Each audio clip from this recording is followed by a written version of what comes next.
renforcement des bases de données sociales. On en parle dans ce journal. Les parties prenantes ont validé le plan de travail budgétaire annuel 2020. Mesdames et messieurs, bonsoir. Très heureuse de vous présenter ce journal qui part de l'hémicycle du Palais du Peuple, précisément à la Chambre basse du Parlement, où la présidente a échangé avec la représentante spéciale du secrétaire général de l'ONU en République démocratique du Congo, Leila Zerougui, et Janine Mabunda ont débattu de l'insécurité grandissante dans la partie est du pays, précisément en Ituri. On fait le point avec Bernard Bodo et Sylvie Mouimbo. Cette rencontre est arrangée dans l'ordre des contacts réguliers que la MONUSCO doit garder avec les institutions congolaises. La deuxième du pays, celle des représentants du peuple à travers sa présidente. Janine Mabunda Lioko a échangé avec Leila Zerougui, représentante spéciale du secrétaire général des Nations Unies, autour de la sécurité qui écume l'Est de la République démocratique du Congo, du coronavirus qui avance à pas de géant, surtout au sud Kivu où la MONUSCO a encore des troupes. Bref, un tour d'horizon complet. Comment on peut travailler ensemble, comment conseiller les institutions et comment éviter la propagation du virus, parce que si par le passé on parle d'un virus qui vient d'ailleurs, aujourd'hui le virus se propage à l'intérieur de la population congolaise à travers les Congolais qui sont infectés. Donc ça devient beaucoup plus sérieux. C'est pas quelques cas qu'on va mettre de côté, c'est quelque chose qui est maintenant dans le pays, et surtout dans une crise comme celle-là, de s'assurer à ce que les Congolais sont pris en charge sur les problèmes qui sont leurs priorités. J'ai aussi abordé une question, c'est le futur de la MONUSCO. Et comme vous le savez, la résolution 2502 nous a demandé de faire un dialogue stratégique avec le gouvernement congolais pour préparer la réduction de la présence de la MONUSCO et éventuellement son départ lorsque le temps sera là. Une rencontre qui n'est pas la dernière mais toujours importante pour partager des informations. Et puisque nous sommes à l'hémicycle du Palais du Peuple, restons-y enfin un pas vers la Chambre haute du Parlement où le président Alexis Thambwe Mwamba a échangé avec une délégation de médecins venus plaider pour l'amélioration de leurs conditions de travail. Autre audience accordée par le président du Sénat, c'est avec les responsables des églises de réveil, les églises méthodistes. Ces oins de Dieu sont engagés à contribuer à la restauration de la paix dans notre pays. C'est un reportage de Génie Dada Chabani. Les évêques des églises méthodistes et des réveils du Saint-Esprit réunis en écuménisme s'insurgent contre la stratégie de tenir l'image du président du Sénat, l'honorable Alexis Thambwe Mwamba, et des autres autorités du pays. Ils œuvrent également pour la paix dans la classe politique congolaise. Ils l'ont dit de vive voix au cours de l'audience leur accordée par le président de la Chambre haute du Parlement, l'honorable Alexis Thambwe Mwamba. Au sortir de l'audience, ils ont fait le point. Nous sommes venus prodiguer des conseils pour qu'il y ait la paix. Entre cash, FCC, le peuple souffre. Nous avons initié certains programmes de sensibilisation dans différentes confessions et dans les différentes églises pour conscientiser le peuple. On est venu retirer notre confiance auprès du président du Sénat et l'encourager à travailler, et nous on le soutient. Le président du Sénat, nous le considérons comme notre papa. C'est depuis l'indépendance. Il est toujours aux affaires dans ce pays et il a fait beaucoup de choses. C'est ainsi que pour l'intérêt de la paix, nous avons souhaité le rencontrer pour calmer certaines choses. Et il nous a bien compris. Entre-temps, les médecins de la République démocratique du Congo, par les billets de leur syndicat Sénamed, comptent sur la sagesse du président du Sénat pour une réponse à leurs doléances concernant l'amélioration de leurs conditions de travail. Nous sommes venus à la Chambre de la sagesse exposer les problèmes des médecins à travers la République. Nous sommes dans une situation assez dramatique, c'est la Covid-19 qui frappe particulièrement le personnel soignant. Et donc nous avons voulu que pendant cette période, à l'instar d'autres pays à travers le monde, qu'on puisse reconnaître au personnel soignant, notamment les médecins, les mérites et trouver une motivation conséquente par rapport à cela. C'est comme ça que nous sommes venus voir l'honorable président du Sénat qui nous a écoutés et qui a justement proposé quelques pistes de solutions pour rencontrer les déshydrateurs de médecins. Kinshasa et Congo-Brazzaville s'engagent à œuvrer ensemble pour développer la pêche industrielle, mais aussi sécuriser leurs frontières communes.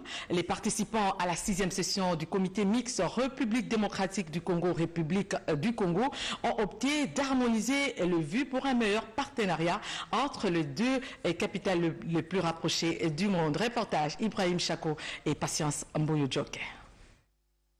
Mettre fin à l'immigration clandestine, lutter contre la criminalité des deux peuples riverains sont parmi les recommandations de la session couplée Défense, Sécurité et Frontières qui a été scindée en 2 commissions. L'organisation de la mission GO-NC, entre parenthèses, aller et voir, pour les demandeurs d'asile en provenance de Yumbi, province de Mai-Ndombe, en République démocratique du Congo, accueillis à Makoti-Poko, à Pouya et à Bouemba, dans le département des Plateaux en République du Congo. L'organisation d'une mission conjointe de contrôle de l'effectivité de la démilitarisation des îles et îlots en octobre 2020. La poursuite des travaux de la commission technique mixte en matière des frontières. La régularité des contacts entre les forces de sécurité et de défense et entre les différents administrateurs territoriaux des 2 pays. Le maintien du statu quo dans l'administration des îles en attendant les travaux de cartographie et de démarcation. Pour le vice-premier ministre, ministre de l'Intérieur, Gilbert Kankonde Malamba, ces assises doivent permettre un terme au conflit opposant les 2 peuples frères.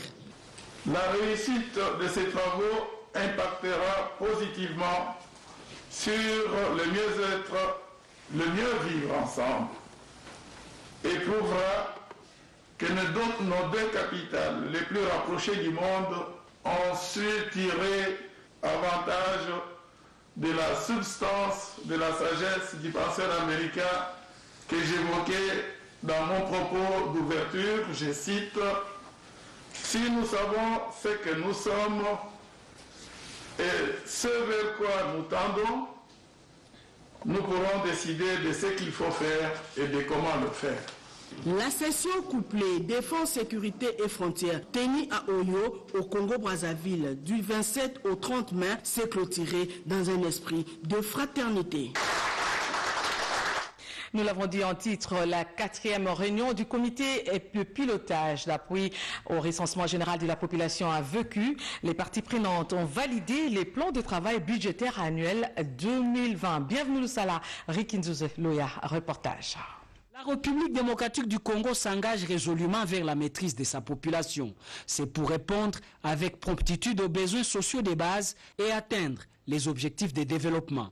Cette volonté du gouvernement de la République se concrétise par la validation ce jour par les parties prenantes du plan de travail budgétaire annuel PTBA 2020, du projet d'appui au recensement général de la population et au renforcement des bases de données sociales par BDS en sigle, fixé à 5 547 805 unités de compte, soit plus de 7 500 000 $ américains sous financement de la Banque africaine de développement.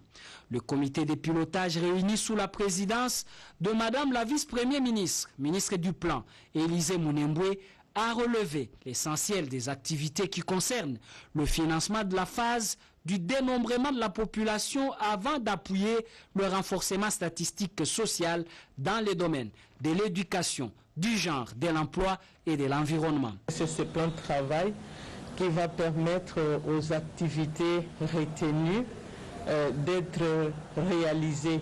Et maintenant, nous venons de le valider pour me permettre l'exécution de tout ce qu'il y a comme activité retenue dans les ministères sectoriels. Roger Choulungurunika, directeur général de l'INES et coordonnateur du PAR-BDS, a peu avant fait une présentation sommaire du projet.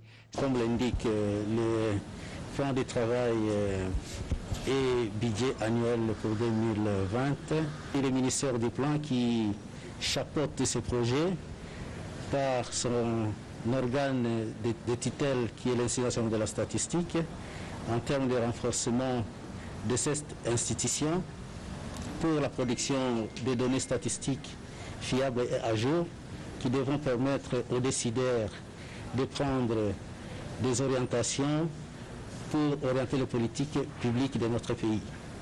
Et ce projet couvre l'ensemble du territoire national, dont le Kinshasa et toutes les 26 provinces. Ses réalisations au 30 mai 2020 ainsi que son plan de travail budgétaire annuel. Au point d'information, la vice-première ministre et ministre du Plan Élisée Mounemboué s'est réjouie de la restructuration du projet avec la prise en compte de l'actualisation de la stratégie nationale de développement des statistiques. L'Institut national de recherche biomédicale a confirmé que les échantillons venus de Mbandaka sont positifs à la maladie à virus Ebola. Et à dater de ce jour, le ministre de la Santé, Eteni Longondo, a déclaré l'épidémie de la maladie à virus Ebola à Mbandaka.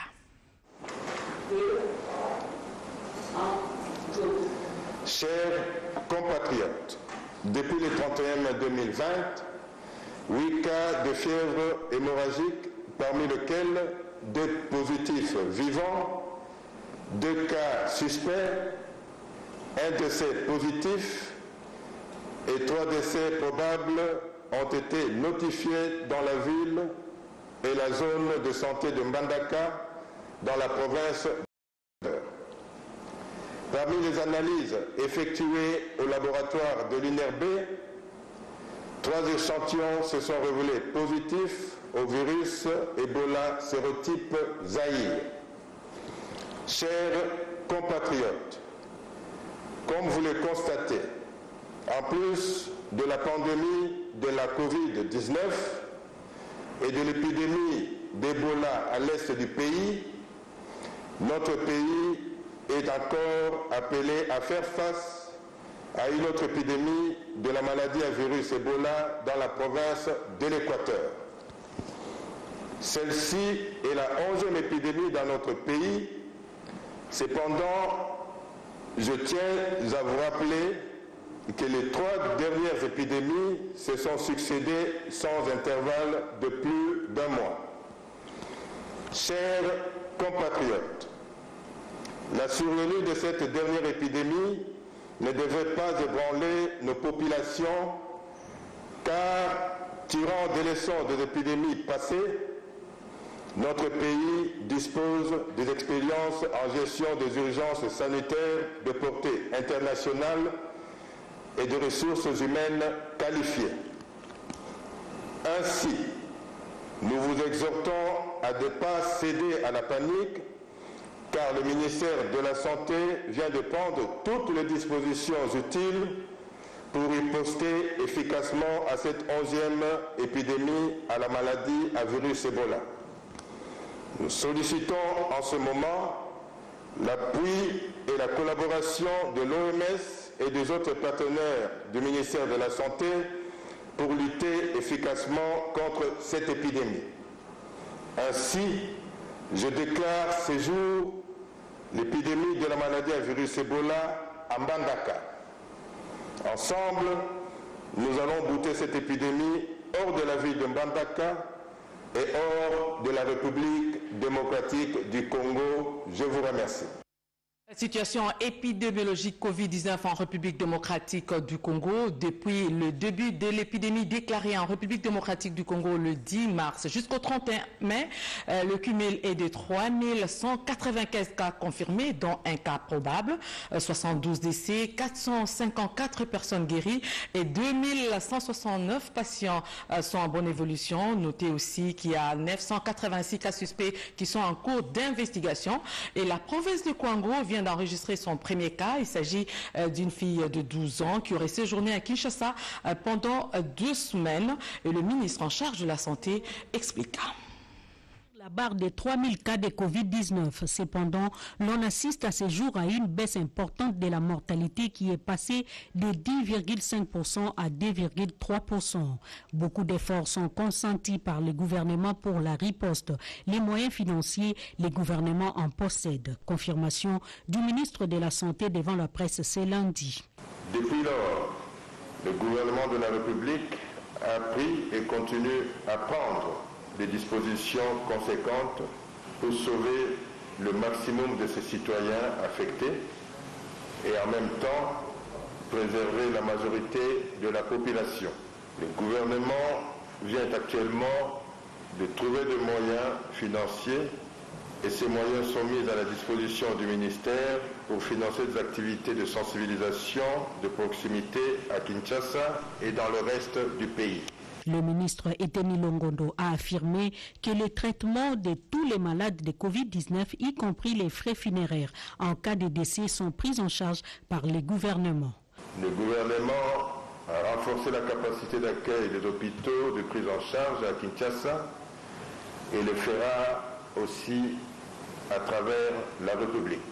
Le gouvernement et ses partenaires ont mis à la disposition des structures de prise en charge à Kinshasa et aux provinces des comprimés de chloroquine et d'azithromycine, des équipements de protection du personnel et de détection de la Covid-19, des respirateurs, des matériels roulants et autres. Cette semaine, le gouvernement dotera toutes les provinces d'un appui financier dans le cadre de la lutte contre la Covid-19. Le gouvernement interpelle néanmoins certains médias et réseaux sociaux à donner la bonne information à la population afin d'éviter l'intoxication. La situation sécuritaire devient de plus en plus préoccupante dans les provinces d'Ituri, du Nord et du Sud Kivu. En tout cas, cela préoccupe plus d'un Congolais. Et le ministre d'État en charge de la décentralisation a échangé sur la question avec Leila Zerougui, représentante spéciale du secrétaire général de l'ONU en République démocratique du Congo. Bien évidemment, il y a des situations qui sont préoccupantes, qui créent des tensions. Il y a d'abord le Covid qui limite nos mouvements et nos contacts, mais il y a les préoccupations que ça endure, les risques qui peuvent aussi être, pas seulement au niveau santé, mais aussi au niveau économique, au niveau sécuritaire. Il y a la situation à l'Est qui préoccupe, situation sécuritaire à l'Est, les tensions et les violences et les agressions et les attaques contre les civils qui sont en train de se produire, que ce soit dans l'Ituri, le Nord Kivu, le Sud Kivu. Donc on a abordé toutes ces questions pour échanger, pour voir quelles sont les solutions qu'on peut ensemble mener, d'abord pour assurer une meilleure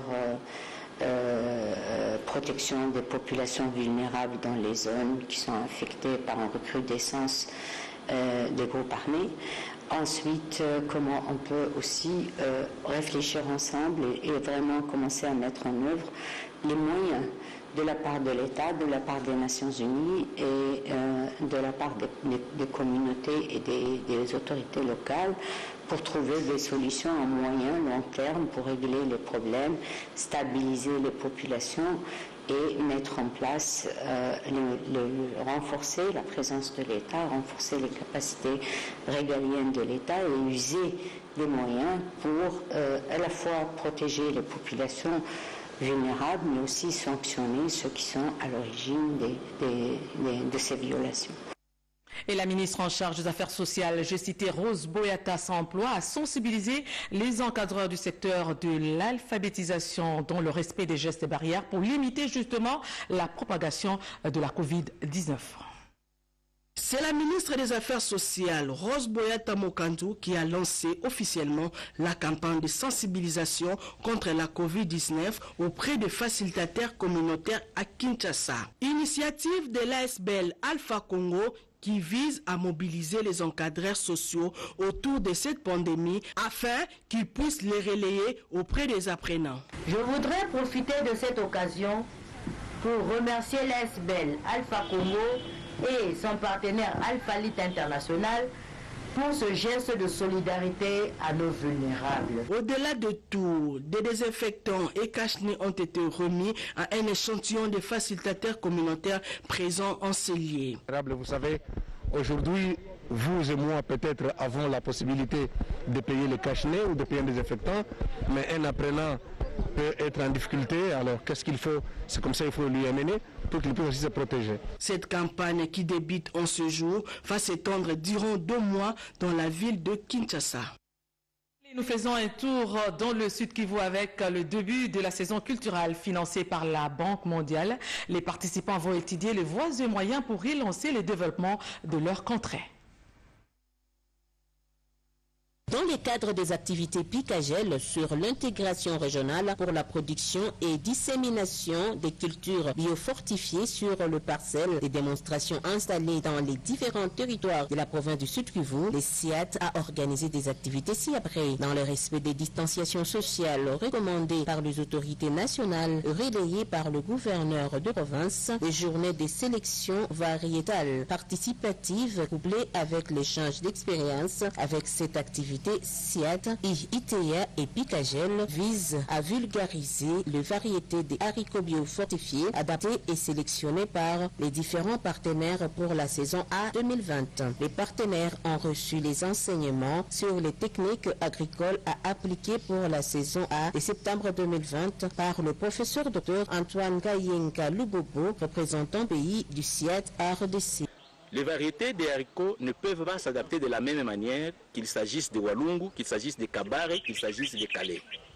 Mais nous avons utilisé les mêmes technologies de la gestion intégrée de la fertilité du sol, mais les choix des paysans ont été portés sur le comportement des variétés selon que ces variétés-là se sont comportées dans leur milieu. SIAT a organisé des activités champêtres des ADA, des Kavomo en territoire de Kabare, GAB, des Bitessi en territoire de Walungu et ISTD Calais dans le groupement des Mbingasid dans le territoire de Calais. Le nutritionniste ougandais du SIAT Harvest Plus en confinement depuis mars à Bukavu, le docteur Robert Mfungo est satisfait des activités menées par SIAT Harvest Plus RDC pour la vulgarisation des aliments biofortifiés qui sont une solution à la pandémie du Covid-19. Il encourage le paysan congolais sur l'agriculture source de développement. Le sol congolais a la même structure que celle d'Ouganda. Une fois que les agriculteurs congolais prennent l'agriculture comme business, ils auront des changements dans leur vie et leurs villages seront transformés.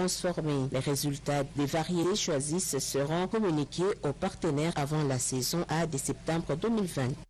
Les gouvernements du Tanganyika vont au secours des sinistrés de dernières pluies diluviennes qui se sont dans cette partie de la capitale. Ces derniers vont bénéficier d'un nouveau lotissement où ils pourront construire de nouvelles maisons. Oscar Mbalkaïj, reportage.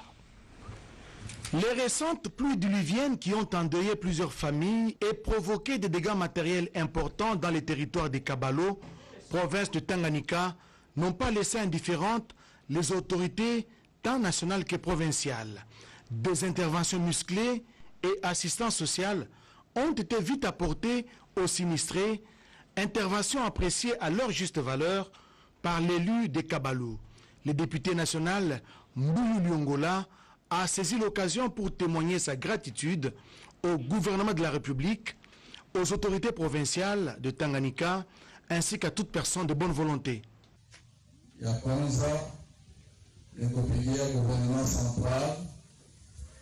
remercions le gouvernement central pour avoir aidé financièrement les sinistrés. Nos remerciements vont également au gouvernement provincial du Tanganyika, qui a bien géré et acheminé l'aide aux concernés.